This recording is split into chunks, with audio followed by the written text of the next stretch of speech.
Welcome to episode 3 of my Knitting and Crochet podcast. If you're new here, hello, my name is Jules, and I'm going to tell you about all the crafty things I've got going on at the moment. But this might be a slightly shorter episode because A, I feel like not that much happened this month, and B, I really want to get back to working on one of my whips, so I'm going to just zoom through a bunch of stuff. So first up, let's start with my finished objects for the month, and we're starting off with something pretty impressive because I finished my Make Myself Flowers vest, and I can't believe how good it turned out. So this pattern is by Vex Knot Studios. I've been working on it for months. I cannot believe how long it took. It didn't take a long time in terms of hours. I feel like it was only 28 hours or something like that. I did a full video and I timed it in that as well.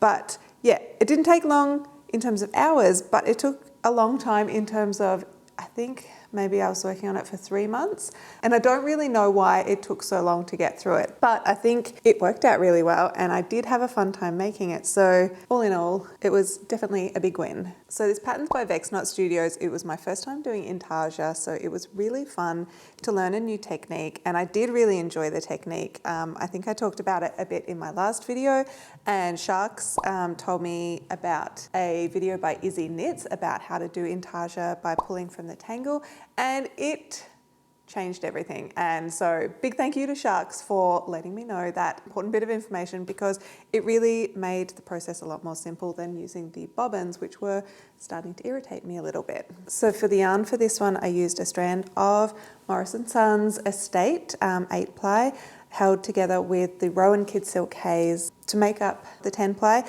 And I also sized my needles up to a 6mm for the most part. I think I sized down to a 5.5 for the start of the band at the armholes and neckline, and finished with a 5mm for the last sort of 2 rounds of the ribbing. So I ended up making the size small for this one. I did start off making the medium, but I switched a little bit of the way through because I thought the small might be a little bit better for wearing undercoats.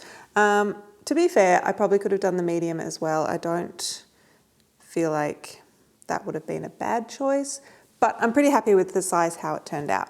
One thing with the sizing, if you were thinking of making this one, is that there's a lot of positive ease in the pattern. So probably just try and find a vest or a t-shirt or something you've got in your wardrobe that's the size how you would want this to fit. Measure the bust of that and then find the appropriate pattern size to match. And I made a few other little modifications, but nothing major. The process was super fun making this one. It turned out really nice. And I learned a bunch of fun new techniques too. So the intarsia was great.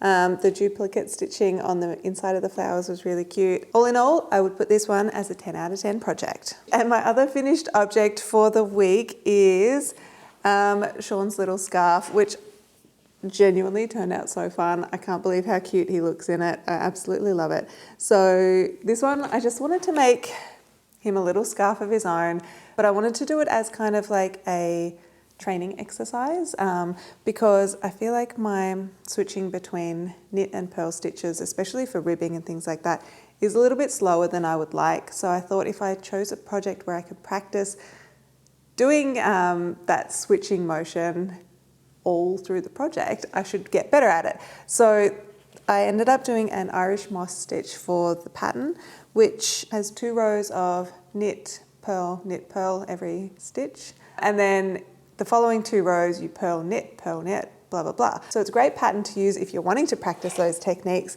but it takes forever.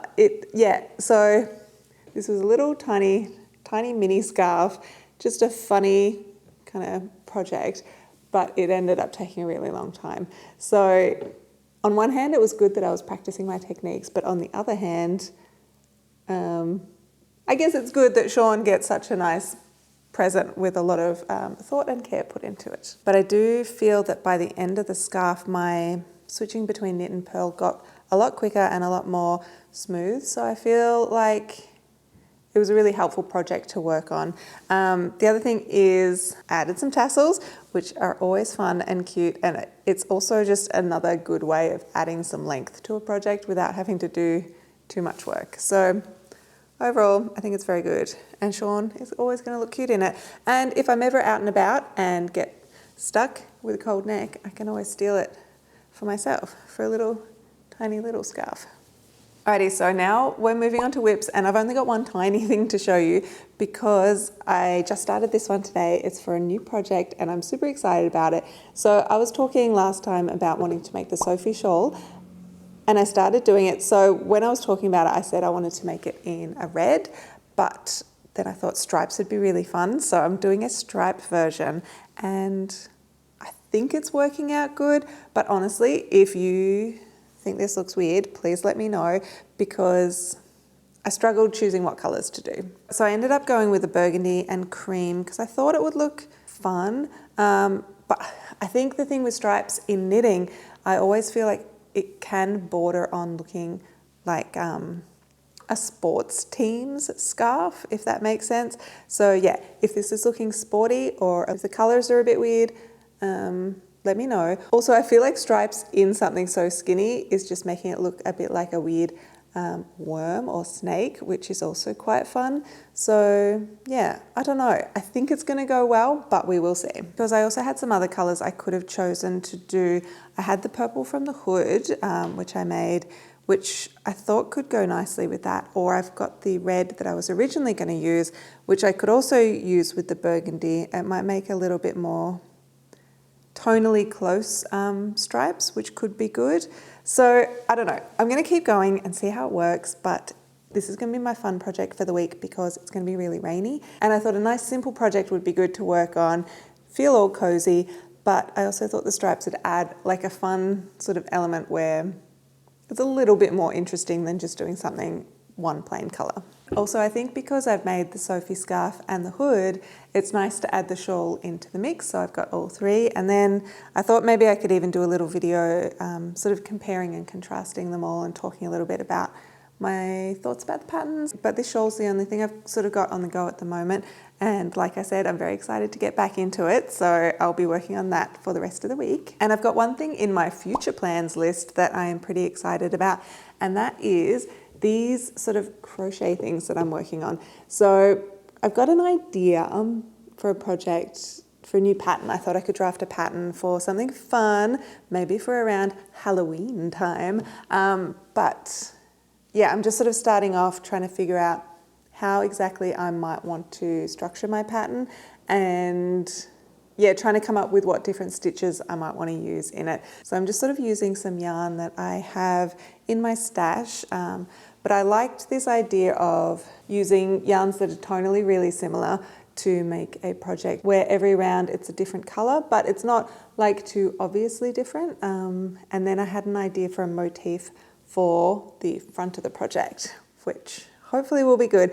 It sort of ties in with some of the other crochet projects I've done too. So that is my sort of thing to work up for the next couple weeks, but I definitely was hoping to get a pattern or like a tutorial video or something out by Halloween time. And that's actually it for this episode, which isn't a huge amount of stuff going on, but some months are just like that. So let me know what projects you've got going on, what things you're excited about, especially coming up, because yeah, we've got Halloween and then we've got Christmas soon. So if there's any fun projects or patterns that you're thinking about making that I might want to make too, please let me know, because I'm definitely getting super excited to just keep making more stuff. I hope you had a nice fun month of crafting, and I'll see you in the next video. Bye.